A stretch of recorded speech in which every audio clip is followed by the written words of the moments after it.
Alright what's going on my students out there, welcome to just पढ़ ले। जितने ही बच्चे 8th क्लास से 9th क्लास में जाने वाले हो, पहली बात तो मैं आपको इंट्रोड्यूस कर देता हूं कि मैं कौन हूं, मेरा चैनल कौन सा है। मेरा नाम है प्रणय चौहान। मैं पिछले 5-6 साल से YouTube पे बहुत सारे बच्चों को पढ़ा रहा हूं और YouTube पे सिर्फ क्लास 9th को फोकस करके पढ़ाने वाली जो नींव है वो इसी चैनल ने डाली है। और आपके सामने प्रूफ है। पता है इससे पहले क्या होता था ना, मैं आपको थोड़ा सा ऐसे रियल स्टोरी बताता हूं। और ना मैं आपको एक और चीज बताता हूं, आप जब YouTube पे आओगे नए नए तो आप लोगों को बहुत सारे अलग अलग टाइप के चैनल्स मिलेंगे, सब कुछ मिलेंगे, सब लोग बहुत अच्छे हैं, है ना। पीछे स्मार्ट बोर्ड होता है और सब कुछ बातें होती, पर मेरे को जनरली वो पसंद नहीं। मेरे पास भी स्मार्ट बोर्ड लगा है, पर मेरे को ना वो वाली चीज पसंद नहीं, क्योंकि ना बहुत ही क्लीशे हो गया भाई, बहुत बोरिंग हो गया। सबका स्मार्ट बोर्ड है तो कोई फील ही नहीं आती है। मैं चाहता हूं कि मैं जो भी वीडियो बनाऊं वो एक मेहनत से बनाऊं कि तुम्हें फील आए कि हाँ मैं आपके सामने बैठ के आपको एक दोस्त की तरह समझ पा रहा हूं। जब मुझे पढ़ाना होगा तब मैं स्मार्ट बोर्ड लेके पढ़ा लूंगा, आईपैड लेके पढ़ा लूंगा, बट जब मुझे नहीं पढ़ाना, मुझे तुमसे वन ऑन वन बात करनी है, उस टाइम पे आई वांट कि हम ऐसे चिल सेटअप में बैठे हुए हों। आप लोगों को मैं आप लोगों को ना, मतलब मेरी थोड़ी सी पर्सनल स्टोरी बता देता हूं।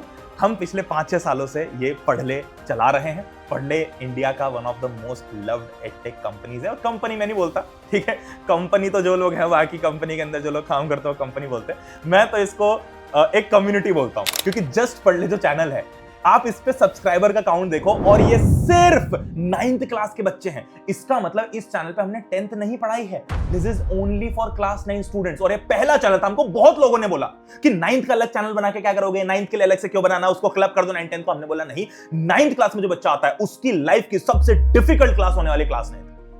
मैं आप लोगों को इस वीडियो के अंदर जेन्युइनली सारी चीजें बताने वाला हूं कि आपकी क्लास 9 कैसे दिखेगी, क्या दिखेगी। और ये सिर्फ एक वीडियो में सम अप नहीं कर सकता, मैं 3-4 वीडियो की सीरीज लाऊंगा। बट चूंकि आप लोग नए नए आए हो, मैं थोड़ा आपको वेलकम करके थोड़ा सा आपको समझाना चाहता हूं कि 9th क्लास है क्या भला।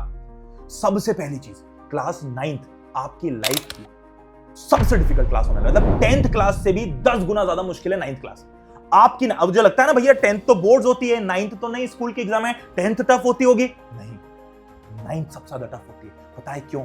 मैं आपको कुछ ऐसी बातें बताता हूं जो आपको कोई नहीं बताएगा, क्योंकि मैं आपको अपना एक दोस्त समझता हूं, अपना भाई समझता हूं, ठीक है। जो भी मुझे देख रहे हो, सबसे पहले तो मुझे सर कोई नहीं बोलना, या तो प्रणय भैया बोल लो, प्रणय बोल लो, भाई बोल लो, जो बोलना बोलो, बट सर मत बोलो। क्योंकि हमारे बीच जो बॉन्ड है ना, पिछले 4 साल से 5 साल से मैंने लाखों क्लास 9 के बच्चों को मेरे सामने से जाते हुए देखा है, और वो लाख के लाख बच्चे हैं मुझसे इस तरीके से जुड़े होते हैं कि भाई मेरी एक फैमिली है वो। और अब आप लोग मेरी नई फैमिली बनने वाले हो इस साल। और मैं आपको बताता हूं, जस्ट पढ़ ले इस साल is going to be greater than ever. ये मैं आपको आज लिख के देता हूं। इस चैनल पे आने वाले 9th का ये पहला वीडियो है, और पहले वीडियो में आपको एक गारंटी देता हूं कि क्लास 9 के लिए आज तक मैंने जितनी मेहनत की है, उससे ज्यादा मेहनत, उससे ज्यादा खून पसीना मैं इस साल लगाने के लिए तैयार हूं आप। तो जो क्लास 9 की बैच है 26-27 वाली, वो मेरे साथ में मेरा हाथ पकड़ के मेरे गले लग के आ जाओ, मेरे कंधे पे बैठ जाओ, मेरे पे चढ़ जाओ, जो करना हो करो, पर ऐसी फील लेके चलो कि हाँ ये प्रणय भैया है और हमारे साथ में रहेंगे, ठीक है। चलो भाई, सबसे पहली चीज, क्लास 9 सबसे डिफिकल्ट क्यों है, मैं आपको कुछ जेन्युइन प्रैक्टिकल बातें बता। देखो मैं आप लोगों को ना हवाई बातें नहीं करूंगा। आप ना YouTube पे आओगे तो आपको बहुत सारी चीजें दिखेंगी कि पीछे स्मार्ट बोर्ड पे वही 3-4 घिसी-पिटी चीजें लिखेंगी। मैं आपको गारंटी बता रहा हूं, बहुत सारे क्रिएटर्स आपको दिखेंगे, आप उनके 10 वीडियो उठा के देखना, 10 के 10 सेम दिखेंगे, सब में सिर्फ सेम ज्ञान दिखेगा कि अरे वन शॉट वीडियो देख लो, फिर उसके बाद में नोट कर लो, फिर उसके बाद में क्वेश्चंस कर लो, ये हो गई 9th। वाओ, यही दिखेगा आपको सारे वीडियोस में। सब में कोई भी स्ट्रेटजी, 1 महीने की स्ट्रेटजी, 6 महीने की स्ट्रेटजी, 10 दिन की स्ट्रेटजी, 3 दिन की स्ट्रेटजी, सब दिखेगा आपको YouTube पे इस साल। सब कुछ दिखेगा आपको YouTube पे, पर इसमें आपको दुनिया भर का ज्ञान मिलेगा। तो मैं आप लोगों को थोड़ा सा अलग और प्रैक्टिकल ज्ञान बताता हूं। 8th से 9th में जाने में जो ड्रास्टिक शिफ्ट बच्चे के लाइफ में आता है, वो किसी क्लास में नहीं आता। क्योंकि 8th क्लास में आपका जो सिलेबस था वो बहुत कम था, 9th में एकदम से बढ़ गया। साइंस अब आपका फिजिक्स, केमिस्ट्री, बायोलॉजी बन चुका है। आपको जो ईवीएस होता था वो हिस्ट्री, सिविक्स, ज्योग्राफी, इकोनॉमिक्स बन चुका है। आपका मैथ्स के अंदर आपके अलग अलग यूनिट्स आ गए, ज्योमेट्री आ गया, मेंसुरेशन आ गया, दुनिया भर की चीजें आ गई मैथ्स के अंदर भी। तो आपका पूरा, और इनफैक्ट आपको बताऊं, क्लास 9 का जो मैथ्स है ना, वो 10th के मैथ्स से 10 गुना ज्यादा डिफिकल्ट है। आपका साइंस भी डिफिकल्ट है, आपका सोशल साइंस भी डिफिकल्ट है, आपका सिलेबस भी वास्ट है। क्यों? क्योंकि आप 8th में जो, देखो हुआ क्या कि आपने 8th में ना एक बहुत ही वो छोटी सी गाड़ी में जो होता ना कि बिल्कुल एक छोटा सा अपन ने झूला झूल लिया, 9th में आप एकदम से एक रोलर कोस्टर में बैठ गए। तो आपका जो शिफ्ट है वो सबसे ड्रास्टिक, आपके पूरी लाइफ में आपको ऐसा शिफ्ट कभी भी देखने को नहीं मिलेगा। 9th से 10th में जाओगे तो सिलेबस ऑलमोस्ट सिमिलर रहेगा या कम हो जाएगा। 10th से 11th में तो आप प्रिपेयर्ड रहोगे कि भैया सिलेबस ज्यादा है, क्योंकि जो 9th, देखो एक चीज बताता हूं, 9th और 11th दोनों आपकी लाइफ की सबसे डिफिकल्ट क्लासेस हैं। 10th और 12th कंपैरेटिवली इजी हैं, और 9th उससे भी ज्यादा डिफिकल्ट क्यों? क्योंकि 11th में तो आप प्रिपेयर्ड रहते हो ना कि हाँ भाई अब डिफिकल्टी लेवल बढ़ने वाला है। आप 9th में प्रिपेयर्ड नहीं रहते हो। 8 से 9 का जो धक्का है वो इस तरीके से आपको लगता है कि आपको पता भी नहीं चलता आपका कब लग गया। दूसरी चीज कि इस साल आप इमोशनली भी मैच्योर हो गए, ठीक है, ये बात आपसे कोई करेगा नहीं, बट मैं आपको जेन्युइनली बताता हूं, आप इमोशनली आपके हार्मोन्स डेवलप होंगे, आप थोड़े से अपने आप को लेके सीरियस होगे, आपकी इनसिक्योरिटीज डेवलप होंगी, आप रिलेशनशिप्स में आओगे, आपको कोई पसंद आएगा, आप अट्रैक्शंस में जाओगे, आपको किसी की बात का बुरा 8 तक तो हमको फर्क नहीं पड़ता था, भैया जो हो गया हो गया। 9th में आके अब आप अपने आप को सीरियसली लेना चालू करते हो। 9th में आके आप पहली बार फील करते हो कि हाँ मेरी एक पर्सनल स्टैंडिंग है, I have a personal image of myself and I have to maintain it. और ये सोच के जब आप 9th में आते हो तो आपको हर एक चीज बॉदर करने लगती है, आप हर एक चीज से परेशान होते हो। 9th में रिजल्ट खराब आना मतलब अरे यार मेरा रिजल्ट खराब हो गया, ये नहीं होता। 9th में रिजल्ट खराब आना मतलब ये होता है कि वो मेरे बारे में क्या सोचेगा, वो मेरे बारे में क्या सोचेगी। और ये जो साइलेंट प्रेशर होता है ना, इसके बारे में आपके टीचर्स बात करेंगे ना, आपके पेरेंट्स बात करेंगे, कि इंडिया के अंदर ये अभी भी टैबू है। आपसे 4 साल पहले की जो जनरेशन थी जिसको मैंने 9th में से निकलते हुए देखा है, उसकी भी यही प्रॉब्लम थी और आपकी भी यही प्रॉब्लम है। और इनफैक्ट एक और चीज बता दूं, तीसरा, कि क्यों आपकी 9th क्लास सबसे डिफिकल्ट होने वाली है, क्योंकि आज से 10 साल पहले जिन बच्चों ने 9th दी ना, उनकी लाइफ में उतने डिस्ट्रैक्शंस नहीं होते थे, उनकी लाइफ में इतना सारा ज्ञान नहीं होता था, उनकी लाइफ में इतने सारे डिस्ट्रैक्शंस नहीं होते थे।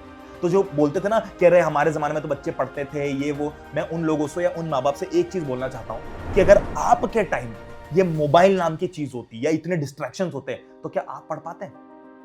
आपके टाइम पे डिस्ट्रैक्शंस कुछ और थे, वो इजीली एक्सेसिबल नहीं थे। आपके टाइम पे डिस्ट्रैक्शन क्या होता था? गिल्ली डंडा खेलना, क्रिकेट खेलना, पत्ते खेलना, घूमने जाना। कितनी बार घूम लोगे? गिल्ली डंडा कितनी बार खेलोगे? क्रिकेट दिन भर तो नहीं खेल सकते। पर आज हर एक बच्चे के पास में एक ऐसी चीज है जिससे उसका जेन्युइन डिस्ट्रैक्शन है। आप खुद अपने माँ बाप को देखो भाई, मेरे माँ बाप भी, सबके माँ बाप रील जलाने लग गए, तो वो तो कोई इनके लिए एक्सक्यूज नहीं होती और तुम्हारे लिए वो ब्लेम करते हैं, है ना। तो मैं आपको जेन्युइनली बताता हूं कि आई फील फॉर यू। मुझे आप लोगों के लिए बहुत ऐसा एक प्यार मरता है, एक सॉफ्ट कॉर्नर होता है कि यार ये जो जनरेशन है कितनी डिस्ट्रैक्टेड होने के बावजूद कितनी कोशिश कर रही है अपनी लाइफ को सम अप करने का। तो 9th में घुस के एकेडमिक का ज्ञान मैं दूंगा भाई, एकेडमिक का ज्ञान दूंगा, नई एनसीईआरटी जो आई है उसका ज्ञान दूंगा, सारे ज्ञान दूंगा मैं आपको। पर मैं आपको 9th में घुसते से पहले आपका माइंडसेट प्रिपेयर करना चाहता हूं कि yes 9th is going to be difficult, but I want all of you to make sure कि हां मैं फोड़ने के लिए तैयार हूं। ये नहीं सोचना कि भैया 10th बोर्ड्स होगी, 10th की 10th में देखी जाएगी। ये सोच के चलना है कि अगर मैं 9th में हूं तो मेरे को 9th इस तरीके से देनी है कि जिस क्लास को पूरी दुनिया डिफिकल्ट बोलती है, जिस क्लास में बच्चों के रिजल्ट नहीं आते, जिस क्लास में ऐसा बोला जाता है कि अगर तेरे 9th में 80% आ गए ना फाइनल एग्जाम में तो तू 10th में तो 100 में से 100 ले आएगा, उस क्लास में मैं 100 में से 100 लेके आऊं, उस क्लास में मेरी इतनी औकात बने। और वो हो सकता है, and that will happen only through a good guidance. मैं आपको ये नहीं बोल रहा कि मेरा गाइडेंस हो, पर मैं आपको ये कह रहा हूं कि आपके पास में सबूत है पिछले इतने सालों का। मैं आपको ये नहीं कह रहा कि सिर्फ मुझसे पढ़ो, सिर्फ मैं जो साइंस पढ़ाऊं, सिर्फ मैं जो सोशल साइंस पढ़ाऊं, सिर्फ मुझसे पढ़ो। पर मैं ये कह रहा हूं कि जो मैं आपको नाच नाच के पढ़ाता हूं, जो मैं आपको फील दे के पढ़ाता हूं कि आपको ऐसे लगे, जब भी हम पता है फ्रेंच रेवोल्यूशन नाम का एक चैप्टर होता है, उसके अंदर हम पढ़ते हैं ना, तो मैं कभी ऐसा नहीं पढ़ाता कि लुई 16, मैं आपको मिमिक्री करके बताता हूं, ए तुम लोग क्या कर रहे हो मेरे हो के सामने। ये पूरी फील देने की कोशिश करता हूं। क्यों? क्योंकि मैं जानता हूं कि ये बच्चा जो है 9th में जो आया है, जो मेरा छोटा भाई, मेरी छोटी बहन, मेरा दोस्त जो है, वो परेशान है। उसकी परेशानी को और बढ़ाने में नहीं आया हूं, आपको स्ट्रेस देने नहीं आया हूं कि ओरे 3 दिन बच्चे के एग्जाम के लिए, चलो 3 दिन बच्चे एग्जाम के लिए, 1 हफ्ता बचा है, कोई बात नहीं, मैं हूं, मैं आपको पूरा पढ़ाऊंगा, मैं सब कुछ करा दूंगा, आपको उसकी टेंशन लेने की जरूरत नहीं है। तो 9th के अंदर पता है बच्चा मात कहां खाता है? चौथी सबसे इंपॉर्टेंट चीज कि 9th के अंदर बच्चा क्या पढ़ना है वो दिक्कत नहीं है, क्या नहीं पढ़ना है वो दिक्कत है। क्योंकि आपका सिलेबस इतना बड़ा है, आपको ये पता होना चाहिए कि इस सिलेबस में से कौन सी चीज एग्जाम में आएगी। हाँ, हम साल की शुरुआत में पढ़ेंगे तो हम सब कुछ पढ़ेंगे, बट हमको ये ध्यान रखना है कि एग्जाम टाइम में हमको सब कुछ नहीं पढ़ना। भैया हम 50 रेफरेंस बुक्स लेके आ जाते हैं, ये भी ले आऊं वो भी ले आऊं। मैं आपको आज कुछ रियलिटी बताता हूं। देखो आप 9th में आ चुके हो, आप लोग अब खर्चा करने निकलोगे कि मेरे को ये रेफरेंस बुक चाहिए, मेरे को ये चाहिए, मेरे को वो चाहिए। मैं आपको बताता हूं आज की डेट में आपको किसी भी रेफरेंस बुक की जरूरत नहीं है। रेफरेंस बुक की जरूरत तब पड़ती थी भैया जब YouTube पे, इंटरनेट पे इतना इजीली सामान मिलता नहीं था, इतना इजीली ज्ञान मिलता नहीं था। तो क्या होता था, बच्चे एनसीईआरटी पढ़ते थे। अब एनसीईआरटी में वो एक लाइन मिल गई बहुत डिफिकल्ट, उसमें हमने सिर खुजाल लिया कि भैया ये क्या चीज है। उसको समझने के लिए फिर आप रेफरेंस बुक को खोल लो, उसमें पूरा पैराग्राफ डिटेल में समझाया हुआ है। क्या आज आपके पास में इतना ज्ञान, इतना मोबाइल का नॉलेज, इतना यूट्यूब का, इतना चैट जीपीटी नहीं है कि आप उस एक लाइन का खुद डिस्क्रिप्शन समझ लो? वो कर सकते हो आप। तो इतनी मोटी रेफरेंस बुक्स लेके नहीं बैठना है, क्योंकि मैं आपको गारंटी से बताता हूं जो बच्चा इतनी सारी किताबों का ढेर लगा लेगा उसके अच्छे मार्क्स नहीं आएंगे। जो इस एनसीईआरटी को ढंग से कर लेगा उसके अच्छे मार्क्स आएंगे। और एक और चीज बताता हूं, 5वीं चीज सबसे इंपॉर्टेंट, कि अब चूंकि आप 9th में आ चुके तो अब आपके एग्जाम सीधे कॉपी पेस्ट एनसीईआरटी से नहीं आएगी। ये 5-6 साल पहले तक होता था, बट अब सीबीएसई ने पैटर्न चेंज करके कॉम्पिटेंसी बेस्ड क्वेश्चंस कर दिए। कॉम्पिटेंसी मतलब क्या होता है? आपका कॉम्पिटेंट लेवल जज करने के लिए। कॉम्पिटेंट लेवल क्या होता है भैया? आपने तो वही बात बोल दी। कॉम्पिटेंसी का मतलब ये होता है कि आपने कोई चीज अगर समझी तो उसमें आप खुद का दिमाग लगा के कितना कर सकते। जैसे मान लो कि आपको मैंने चाय बनाना सिखा दी, है ना? अब आप चाय बनाना मैंने आपको सिखा दी, तो अब आपको कोई बोले कि यार गैस पे नहीं इंडक्शन पे चाय बनाना है ना? या फिर आपको कोई बोले कि नहीं इस चाय को आप अदरक वाली चाय बनाओ, इसमें अदरक थोड़ा सा स्ट्रॉन्ग करो, तो आप में इतनी अकल खुद से आनी चाहिए कि भैया मैं अदरक ऐसा क्या करूं कि मतलब मैं 1 किलो अदरक डाल दूं या फिर मैं थोड़ा थोड़ा डालूं। मतलब ये होता है आपका कॉम्पिटेंस लेवल जज करना कि आप कितने कॉम्पिटेंट हो। अब एग्जाम में तो चाय बनाने को पूछेंगे ना, एग्जाम में पूछेंगे जैसे फिजिक्स का आपका कोई भी कंसेप्ट है, मान लो आपका यूनिवर्सल लॉ ऑफ ग्रेविटेशन है, तो उससे रिलेटेड एक क्वेश्चन आएगा जो थोड़ी सी लैंग्वेज घुमा के आएगा, जो हर एक बच्चा आंसर नहीं कर सकता। जिसको कंसेप्ट आता होगा वो आंसर कर सकता है, क्योंकि अभी तक क्या होता था कि जिसने रट लिया वो आंसर लिख के आ गया, चेप के आ गया। बट अब क्या होता है ना, 9th में आने के बाद में एक चीज क्या होती है, सबसे फनी चीज और सबसे एकदम क्रेजी चीज है कि 9th में आके आपके आंसर्स डिफिकल्ट नहीं होते, क्वेश्चंस डिफिकल्ट होते हैं। मतलब कि भैया एक क्वेश्चन का जो आंसर है वो आंसर तो आपको इजीली याद हो जाएगा, पर एग्जाम में बैठ के आप जब क्वेश्चन की लैंग्वेज पढ़ोगे तो आपको समझ में नहीं आएगा कि मांग क्या रहा है। और अगर मैं आपको बोलूं ना कि अरे ये मांग रहा है, बोलोगे ये मांग रहा भैया, ये तुम्हारे को आता है, तुम्हारे पूरा लिख दूंगा, 5 में से 5 मार्क्स आ जाएंगे। तो आप लिख सब सकते हो, आपको आता भी सब है, पर आपको 9th में क्वेश्चन देख के समझ नहीं आएगा कि भैया ये क्या कहना चाह रहा है। ठीक है, तो आपकी 9th क्लास इसलिए भी डिफिकल्ट होने वाली है।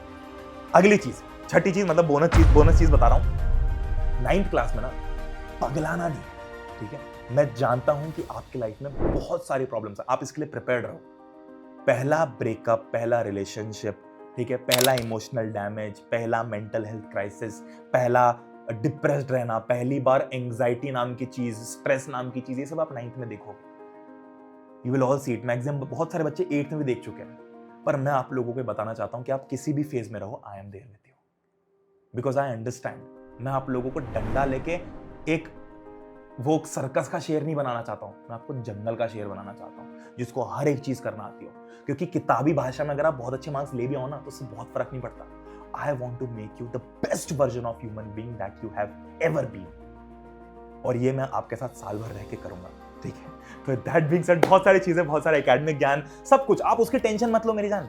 एकेडमिक ज्ञान कोई बड़ी चीज नहीं है, ये जो मैं आपको ज्ञान दे रहा हूं ना, ज्यादा बड़ी चीज है। एकेडमिक ज्ञान खूब दे दूंगा मैं आप लोगों को, एक वीडियो में बता दूंगा मैं आप लोगों को आज सारे इंपॉर्टेंट कुछ, मैं आपको आज की डेट में मैं आपको एक पीडीएफ दे दूंगा, और मैं आपको आज इस बात की गारंटी ले लूंगा कि आपके फाइनल एग्जाम में इस पीडीएफ से 70% क्वेश्चन छप के आएंगे। मैं आज इस बात की गारंटी ले सकता हूं, क्योंकि मैंने इतना काम किया है ना, मैंने इतने सारे बच्चों को देखा है ना, मैं जानता हूं कि 9th में क्या आता है, कैसे आता है, क्यों आता है, कब आता है, आपका एग्जैक्टली कौन सा चैप्टर डिफिकल्ट होगा, कब कौन से टॉपिक में आपको दिक्कत आएगी, मैथ्स के अंदर कौन से टॉपिक में, कौन से एक्सरसाइज में आपको दिक्कत आएगी, आपको फिजिक्स के अंदर जब आप पढ़ रहे होगे तो कौन सा ऐसा टॉपिक है जो बार बार भूल जाते हैं बच्चे, कौन सा ऐसा टॉपिक है जिसको बच्चे सोचते हैं कि भैया इसको बाद में पढ़ लेंगे, इसको, ये सब मैं जानता हूं और ये सब मैं आपको बताने के लिए तैयार हूं। But this is just the beginning.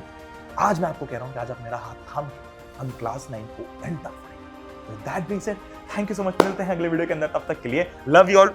Tension नहीं लेना, मैं हूं आपके साथ में। 9th डिफिकल्ट होगी, बट मैं कह रहा हूं ना, आप जिस नाव में चलोगे नाव बहुत डिफिकल्ट होगी, पर उस नाव में आपके पास में एक बैकअप का ड्राइवर होगा, वो होगा मैं। जब भी आपको 9th ऐसा लगे ना कि भैया हमारी जो नाव है थोड़ी डालम डोल कर रही है, पीछे से मुझे बोला ना प्रणय भैया आके संभाल लो, मैं आके आपका स्टीयरिंग संभाल के आपको नाव सीधी करके दे दूंगा। ठीक है, love you all, bye bye, take care. Channel subscribe कर लो, बेल आइकन दबा दो, और इंस्टाग्राम फॉलो नहीं करते तो कर लो, क्योंकि 9th क्लास प्रणय भैया इज हियर। ठीक है, love you all, bye bye.